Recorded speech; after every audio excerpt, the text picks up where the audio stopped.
They see it's a party going on, right? And they want to get into said party.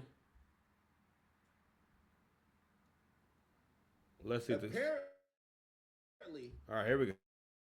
and from what I hear, none of this really got nothing to do with Lil Baby. It's like when they strip somebody Lil Baby's not doing nothing, right? Like it's like he do like the 4PF niggas he be trying to like he's in a crisis. Do you want to claim him or not? He don't want to Rico. Some of them guys was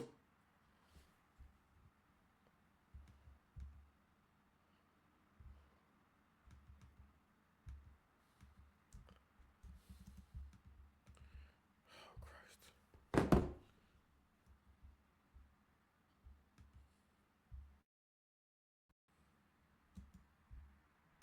party. Apparently, the private party was a party of a guy named Keion White. Key, which if you don't, defensive end for the San Francisco All right, 49ers. let's bring it back. Shit. Okay, The phone's acting he's funny. number 56. All right, let's bring it back. Maybe a gentleman's club, something of the sort. But it's Super Bowl after party. Apparently, Baby is upstairs doing his thing. And this is the reason why you don't bring the hooligans out. But I'm telling you why you did have to bring them, because niggas is looking at Baby like he's pure USDA pussy. Damn. So you have to bring the full PF demons out. And while he's kicking it upstairs, All right, in case you just guys like don't bringing a know, bunch of niggas that's never been nowhere, 4PF is like his they're gang. in the club hunting for bitches. For the white folks. They got lint in their pockets. They got nothing to their name, but they're hunting for bitches.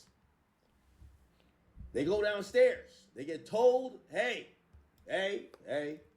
y'all can't come down to this end. This is a private party. Someone has booked a private party.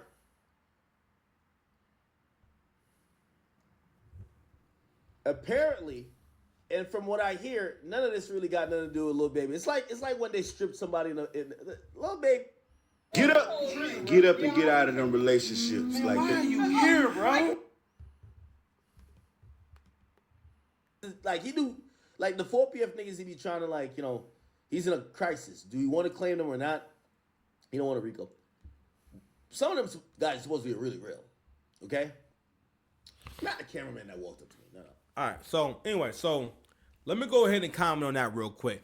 Black men, you pay the ultimate price for trying to be legitimate through these niggas, man. You gotta stand on your own, especially if you're a rapper, right? More than anything, like, that's the point I was getting to before. Yo, one of the worst things that happened was like clout and image because you couldn't see a nigga for a long time. For the longest time, we didn't know what. I remember listening to Joe Budden for a super long time. Excuse me.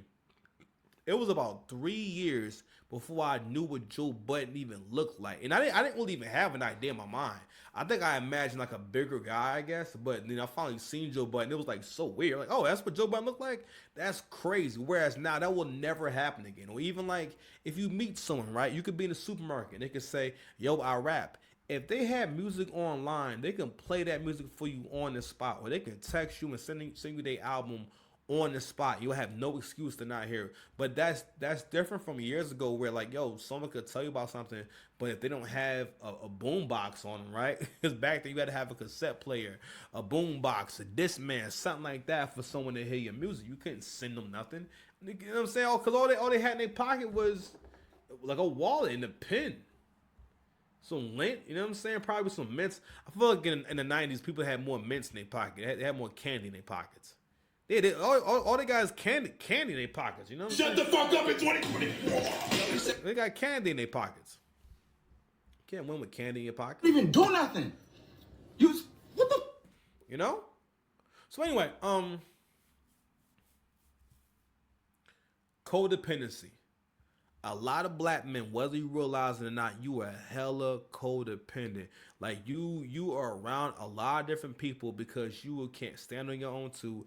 You are not moving by yourself. You know what I mean? Not only that, nigga, you don't got smart goons. Why don't you got smarter goons than this? You know what I mean? Like, you should know better at this point. Because what it is that one other thing too is these guys will keep these guys around because they can lord over them and they know that they're better than them, and so these people have to respect them. And that's the thing about competition too. When you moving like that, you basically saying in so many words, I don't want to compete, so I'm going to be around niggas from lower stations that I can lord over rather than upping my game and improving my circle. And no, and getting, and listen, maybe it's a better way. Maybe, you get some better quality goons. Cause these goons right here, they are defective. They are absolutely defective. I don't think they work. These goons don't work. Like the actual demons. And those guys tried to bulldoze their way into a private party. Apparently, the private party was a party of a guy named Keion White. Which, if you don't know, he's a defensive end for the San Francisco 49ers. Okay? He look mean as hell. He's number 56. He's 6'5", 290. The little baby is 5'10", 83 pounds. 6'5", 290. And the rest? 6'5", 290 is crazy. Like you imagine how it would look when he stood up. That is in full PF from Atlanta, they're emaciated, they're off that perk, and they're off the league. So it's like they just seen Goliath when they seen this guy step to the door saying, yo, chill out, nigga. You're not coming in here. This is a private party. Instantly, these guys pulled out a weapon. Damn. Because, just to let you know, because Lil Baby comes to the club, of course, the stupid-ass club doesn't search him nor none of his affiliates. So 30 niggas get in the club, and everybody got a gun on him. Perfect. What ends up happening is that the guys who are trying to get into this private party has some words with this guy, and because he's not letting them into his private party he paid for, they give him a leg us. Shot him supposedly one or twice in the ankle.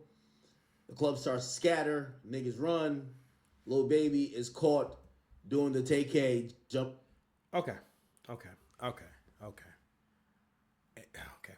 This is the culture. You realize that niggas like this are a huge centerpiece in the culture. When these niggas go to jail, they have celebrations and they got pussy waiting for them when they get home. All that. If a nigga graduate from trade school, ain't nobody. Matter of fact, his mama may stop talking to him. Matter of fact, he might have a falling out with his brother because he graduated from school. You know what I'm saying? For the most part, like you may gotta leave people behind when you get an education and level up. No one bought me a sandwich when I graduated from school, and I graduated from high school. I graduated from college back when it was still a big deal for black folks to graduate from college. You know what I'm saying? That's how old I am. That's the generation I came from. That was an accomplishment. You had a bachelor's degree. All right, but listen, the world is ever changing. But just like, matter of fact, fuck that. Going back to the conversation about hierarchy. Another layer of why this happened, come on, goodness gracious. These niggas were just told, hey, it's a private party, you can't come in. What was there to talk about? What was there to talk about? But overall, black men gotta realize, you can't be mixing these two worlds. What they do only makes sense if they're around an actual gangster. Your business is not being an actual gangster. Your business is rapping, Lil Baby. So now Lil Baby is tied to this. Not only that, with the altercation they had, nigga, this man is a football player. He got shot in his what? His leg. His ankle. Shot in his ankle. Nigga, what? And going back to what Axe said about all those weapons that possibly got into the club because these people weren't searched, so they were able to come in there with firearms. But not only that, come in there and actually fatally wound your guest. Bro, these niggas will always be a liability to you. Whenever you, if you a rich nigga or a nigga that's trying to be rich, whenever you try to be around these kind of niggas, they will always be a liability. I don't care if it's just conversation. If you got your money together, you shouldn't even be getting your hair cut in the hood. Listen, as soon as my back go up, I ain't got my hair cut in the hood no more. I'm getting my barber. Ooh, but you can come to my crib and cut my hair at 10 o'clock at night. Okay? I ain't coming to that goddamn barber shop. Be around you heathens. You know what I'm saying? But just real talk though. More and more for people who want to elevate. Yo, listen, and this is probably where things are going to go. For the people who want to elevate, people who want to do better, because you're going to start hearing this black conservative word go on and be heard a lot more. Because for the most part, in my algorithm, right, on my version of the internet, more and more black folks are starting to say, yeah, we're going to think for ourselves and speak for ourselves and speak to don't none of this shit make no damn sense. You understand? But we're going to play a little more of actual assessment of the situation. And, yeah. In the SUV, leaving the scene. The police come. The guy is sitting there. Ow! My ankle. The cop asked him, yo, who did this to you? The niggas was throwing all them 4PF signs in the club. Yo, 4PF, like some stupid shit like that. I don't know what the fuck they're doing. But I ain't gonna lie. Maybe this nigga is street. But he told the cops, I don't know who did it. I don't know who did it. I don't know who shot me. He better than me.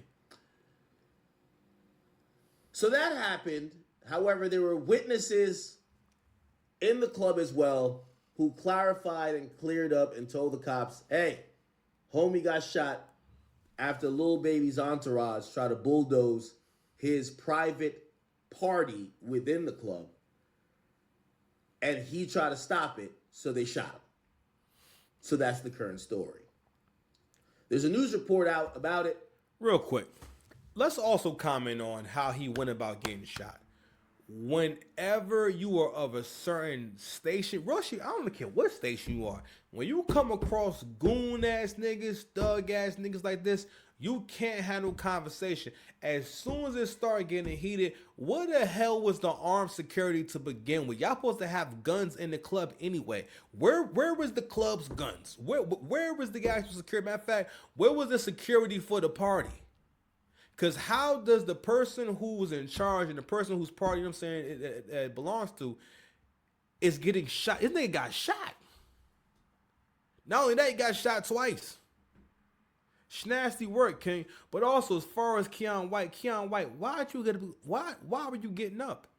And it's a lesson to black men everywhere. There's a chain of command for a reason. He supposed to have said, hey, security, get them out of here.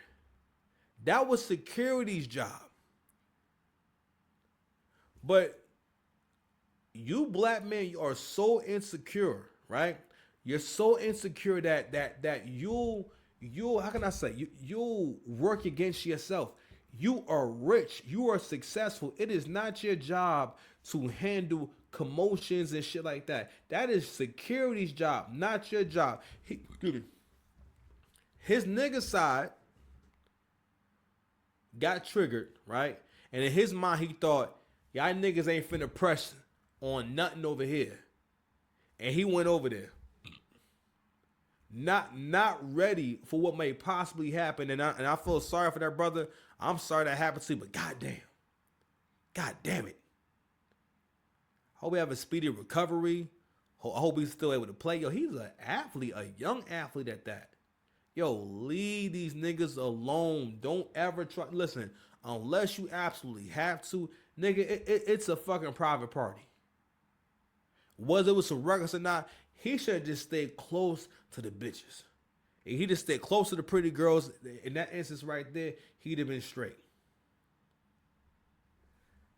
Black men don't never win by trying to be gangster or try to prove to other people that they gangster or that they tough. Nigga, you gonna lose every single fucking time, especially against niggas who ain't got nothing going on in life. Because then they might got to realize too that them niggas also get an opportunity to get back at you for being successful, to get back at you for being from the same place and making something out of yourself to the point where you can have a private party. Because they probably seen them in there with them pretty girls. It's another thing too. When you leveling up, black men, yo, if you in that position, you gotta stay far away from them niggas, man. I'm sure all them niggas had dreadlocks. As soon as he see all them dreadlocks, nigga, listen. Matter of fact, he should have said, I'm out the club. Cause no, but real talk though, when you have a certain stature, as soon as you see niggas like that, bro, you were in very real danger. You understand? And I could read this. It says, San Francisco 49ers defensive end Keion White was shot early Monday morning on Mission Street. Don't know.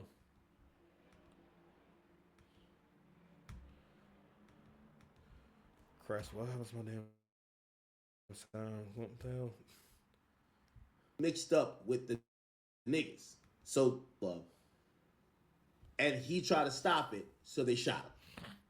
So that's the current story. There's a news report out about it, and I could read this. It says, San Francisco 49ers defensive end Keion White was shot early Monday morning on Mission Street following an argument involving the rapper Lil Baby. Now, this is why Lil Baby actually denounced them niggas before, because I told you Lil Baby's not doing nothing himself. Okay? Lil Baby don't want to be mixed up with the niggas. So to clarify, Lil Baby didn't shoot nobody, but it's the 4PF niggas with him that shot niggas. So you see why when he's scared of ducking the Rico, he don't. Yo, whose name is Grand Wizard Chat nigga? That's crazy. That's the hardest comment section name or username for Instagram ever. Grand Wizard. Why I think of that shit, man? Goodness gracious. You didn't even do nothing. Chill out, You, Yachty. what the? Yachty, relax, bro.